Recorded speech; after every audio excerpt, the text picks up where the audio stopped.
Assalamualaikum everyone. I hope you all are having a beautiful day today. So welcome to another podcast. Today we are with the youngest mayor of Logan Council. Yes, you heard it right, the youngest mayor.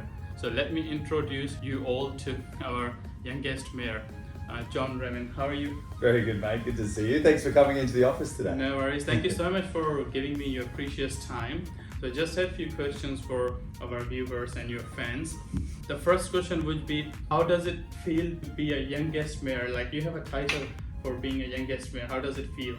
It's really exciting. So we have so many great people in our city, and there's so many community leaders that I work with on a daily basis.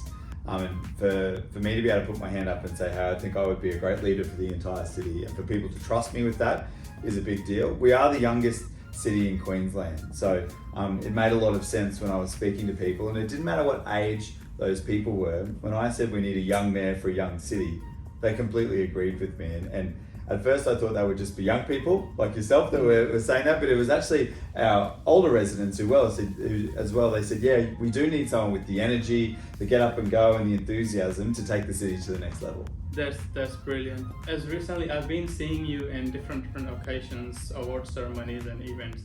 What keeps you motivated to keep up with the enthusiasm you have and the energy you are carrying around with the people? Like, everyone loves you. Like, what does motivate you? It's actually the people. So spending time with people for me is like drinking water. If you don't spend time with the community, then you start to make poor decisions, you feel thirsty, you miss them, right? Yeah. And I saw that during COVID. I actually realized during COVID that as a politician, when I got detached from community because we were all sort of isolated, I really felt like I was missing out on an important part of my job, because I used the time I spend with community at events, at award ceremonies, at important religious celebrations, to listen and get ideas, and also check in with community to see what they think about what we're doing, or I might test an idea with them. When people say, oh, you're everywhere and you've got so much energy, it's because I love spending time with people, because if I don't spend time with you, I can't really understand what you want, right? And that's why it's so important. Yeah. I don't want to sit in this office and be detached from the community. I want to be out there with the people, breaking bread, spending time, learning more about the different cultures we have in our city, and really enjoying my time with the community. That's a good leadership skill. Like, if you don't spend the time with the people, how would we know their problems? How would they be our friends? Exactly. And we're very lucky in local government that we are so close to the people, so we can spend a lot of time with them. Yeah. My friends who are state and federal politicians are very jealous of local government, because we're here all the time. Yeah. We're very accessible. And that means we can get immediate feedback on ideas, and we can also get great ideas from the community and take them and do something with them, which is why we want to be politicians in the first place, is to take great ideas from the community and make them a reality. Make them a reality. Yeah. So now I would like to request you to sit at your desk where you usually sit, so we can show it to our viewers. And we also have a traditional gift for you. It's called Sindhi Ajrak. It's 500 years old tradition we Sindhi community are keeping.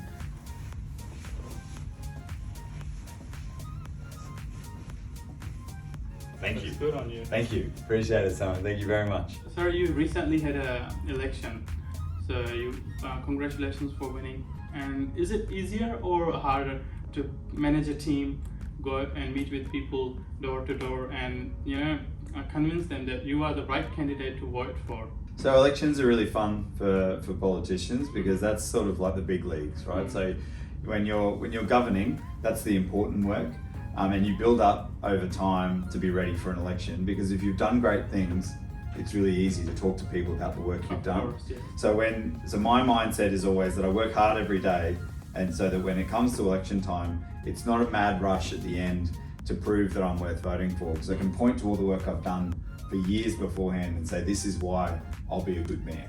I really enjoy the opportunity to get out and door knock. It's one of my favourite activities. I knocked about 5,000 doors as part of the election. Doors. Yeah, I wanted to do more, but as we got closer and closer to the election day, I found there was big community events and public speaking opportunities to go and speak to large numbers of people. So while door knocking is the most meaningful kind of interaction, because it's one-on-one, it's people in their homes, so they feel comfortable asking you questions. It's not a very efficient way to talk to people, because it took me about 6 months to do 5,000 doors of door knocking, right? Yeah, so, but that was really good because I tried to move to all different parts of the city so I could get a different feel for the areas of the city that I hadn't represented before and understand what was important to them. And it was interesting too to see what people thought of how council was performing. In general, they were very happy, which was a relief. Yeah. There's always things we can do better, of course. Yeah. But it was interesting to see what people valued. And in Logan, they really value not just the mayor, but the councillors being available to answer calls, to respond to questions from constituents. But the services we deliver day to day, so the simple things like filling potholes, picking up rubbish. But the things I love is when we deliver new things. So like new pools, new parks.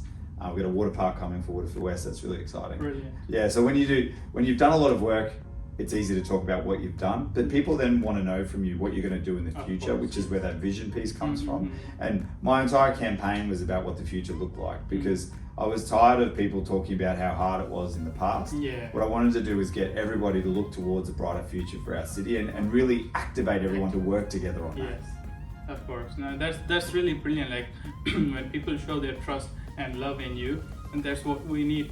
So, is there any special events or any programs coming for the council or the council's people, the people of the Logan? There is. So there's a lot going on at the moment. We actually have a $20 million a year community infrastructure program that delivers great outcomes for the city. So this year, right now, we're building a new 50-metre Olympic-sized swimming pool for Beenleigh. That's really exciting. Good for Beenleigh people. Yeah, good for Beenleigh people. Then in Waterford West, there's the biggest park upgrade that we've done in the entire time council has existed. It's the biggest park upgrade in 40 years.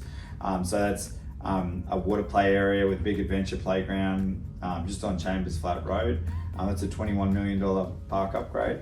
But then we've also got a $7 million a year sports infrastructure program. So the people at Everleigh, there's a new clubhouse going in at the new fields there for AFL, for Aussie Rules, which is exciting too. And then we've been very fortunate actually to get a lot of funding from the state government for upgrades to soccer clubs, cricket clubs, rugby league clubs all over the city.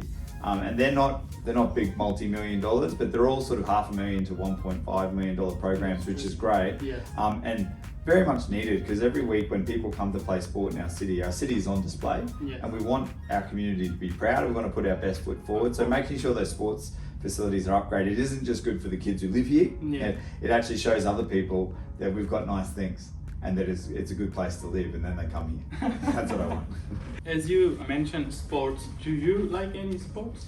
I do. So I actually did a lot of martial arts. So I did martial arts from the age of 12 until I did it actively until I was about 35, 36.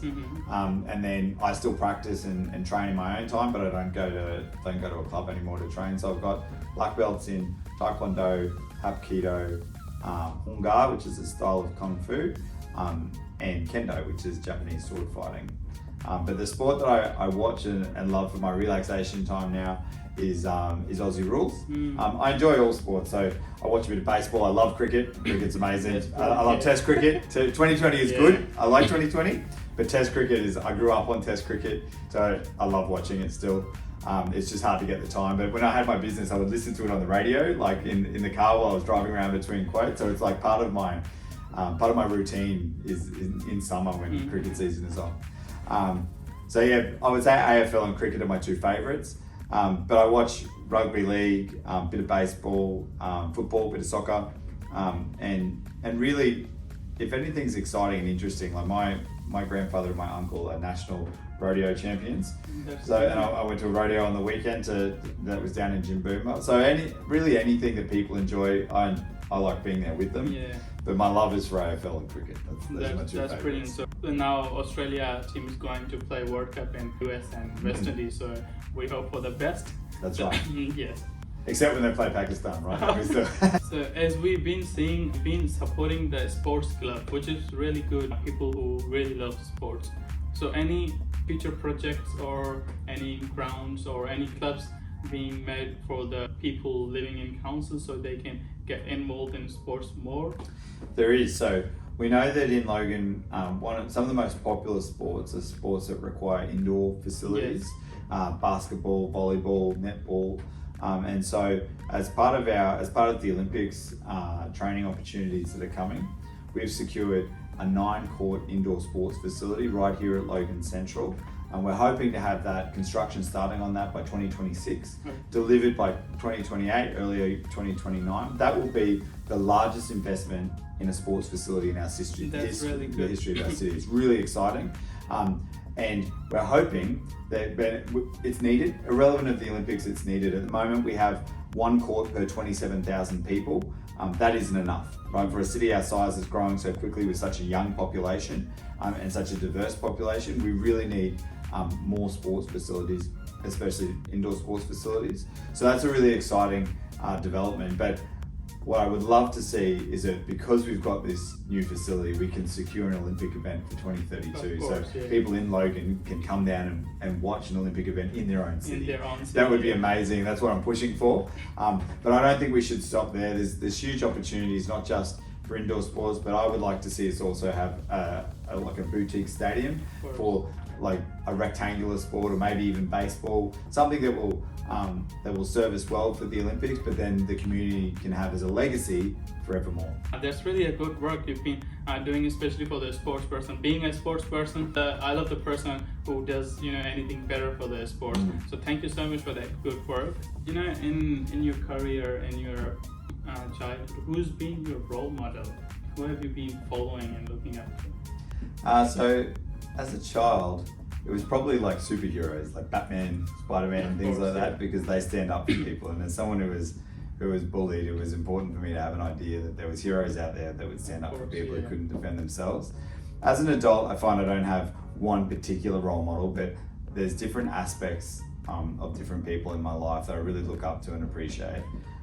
There's a good friend of mine, Ali Kadri. I love the way that he approaches his faith and the way that he supports young people, because he's the CEO at the Islamic College of Brisbane. He does an incredible job of empowering young people, particularly young women, and making sure that they don't just narrow their dreams to what's in front of them, but they think bigger than they could ever achieve before. Politically, I've got lots of role models, but I'm very good friends with 2 treasurers, so Cameron Dick and Jim Chalmers. They're both very, very intelligent men with a slightly different specialisation in politics. I learn a lot from them every time I speak to them. But there's also some statesmen. Good friend of mine, Paul Lucas, he used to be a deputy premier a long time ago, and John McKell. But then in my personal life, like my father always had some good pearls of wisdom, and so did my mother actually. And they taught me a lot about my morals, my ethics, especially when, what do you do with someone when they're struggling? Like, do you ignore? Do you help? Do you support, right? And how do you do that? So, and I learned those values of integrity and love, honesty, and like being open and generous with people instead of being closed and fearful. I'm really grateful to them for that. But someone who I admire a lot is actually the mayoress, so my fiance. She is very, very patient with me from her, and she loves animals, and she's always willing to take on new challenges. And even when things are difficult, she doesn't get frustrated.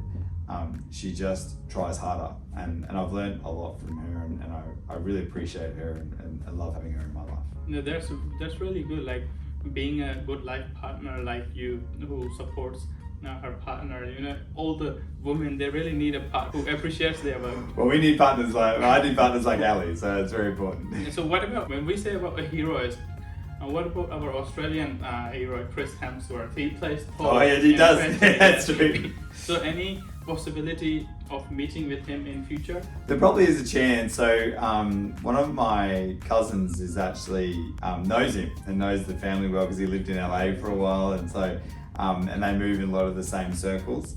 Probably one of the interesting people that I look up to as a former Prime Minister is Kevin Rudd. I had a chance to meet with Kevin Rudd. Oh, there you go. In 2021. Yeah, well, he's actually one of the reasons, because I've been close to the Labor movement for a long time, but I didn't join the Labor Party, and it was some of the things he did that made me decide that I would join.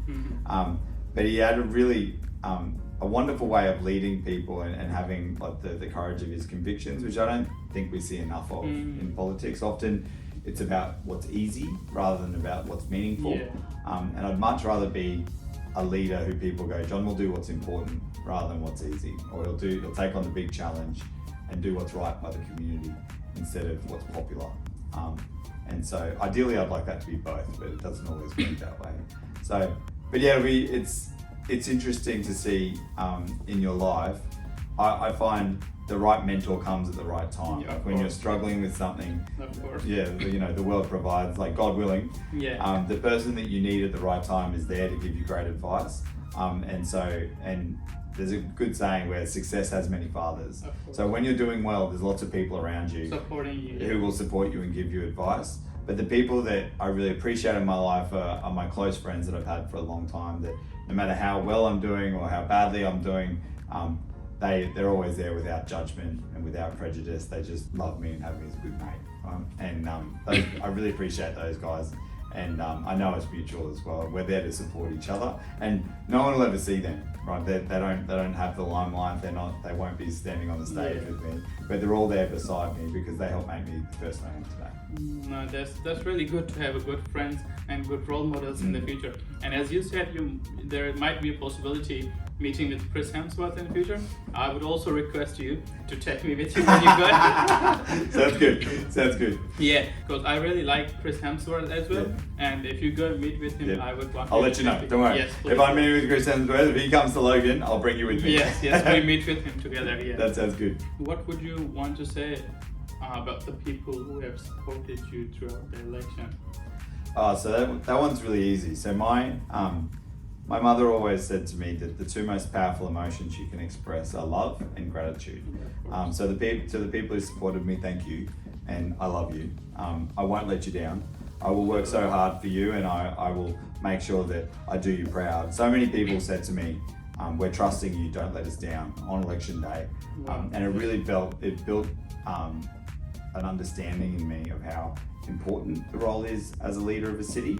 And I'm just really grateful for the opportunity to lead. And during some pretty challenging times, we've got a lot of things coming at us, but we've also got a lot of stuff going for us as well. So there's all of these huge opportunities. Opportunities come with challenges, and the time when great leaders stand up is when there are challenges and you turn them into great opportunities, great successes for your community and for your city. So I'm really looking forward to that. I was just speaking to a friend of mine yesterday, and I said, I just want to make more things happen faster. And he said, John, you're the only person who thinks that you're going slowly. Everybody else is really happy with what you're doing. I'm like, no, we can do more, and we should be able to do it sooner. So to the people who supported me during the election, it's thank you, and I'll keep working hard for you every day. And whenever I make decisions, I make those decisions with the people in mind because I want what's best for the community. It's never about what's good for me, it's always about what's good for the people, because I know that the people are the ones who chose me for this position, and that's who I work for. Yeah, that's because all the people who have voted for you, if they keep supporting you, then you will keep growing and shining. That's because right. We need your support to do the better work. Without people and without power, we can't really do anything. That's right, and I'm nothing without what the people have given me, Yeah. and I'm so mindful of that every day. And a lot of my mentors have said to me, look, when they achieve great things, sometimes they can change, their ego gets the better of them. And so I'm very, very mindful to stay humble, to stay grounded, and to stay connected to community, because community will always keep you accountable. They'll remind you what you're there for, and that's what I love. Thank you so much for giving us your precious time. The work you have been doing, the support you have been giving to the people and the council is really brilliant. We hope you best of luck, and we wish you you keep growing, you achieve whatever you want to achieve. So at the end, would you want to give any special message to the people who are after seeing your good work planning to move to Logan? Oh well, come now, because this is the best time, right? So Logan is the youngest, fastest growing and most diverse city in Queensland. We're actually one of the most diverse cities in the world, and we're a city full of opportunity, where 1/3 of the city is built. Nowhere else in Southeast Queensland have you got the opportunity to come to a city where you can help build and design a city in collaboration with the mayor who wants to do really high level community engagement where we don't just make decisions behind closed doors and explain them to you afterwards. We want to make decisions with you in the room so you can influence the decisions your council makes. I don't feel like I've achieved anything yet because I've only just started as mayor. At the end of the 4 years, I want to be able to turn back and say, look at how we listen to the community, look at the long-term plans we've put in place and how we've aligned council, business, community, faith, and all levels of government together so we can push in the same direction and create a Logan that everyone is proud of and that creates a Logan that has a brighter future for our kids, because that's what it's all about. Well, honestly, your words making me to move to Logan as well. Hey, there we go. See, that's my first one. There we go. Yeah. Well, thank you so much, viewers, for watching the interview. Please let me know in the comments if you have any question or if you wanted to ask anything. And thanks for support. Thanks for watching. Keep watching the next videos. Thank you so much. Take care. Take care. We'll see you soon.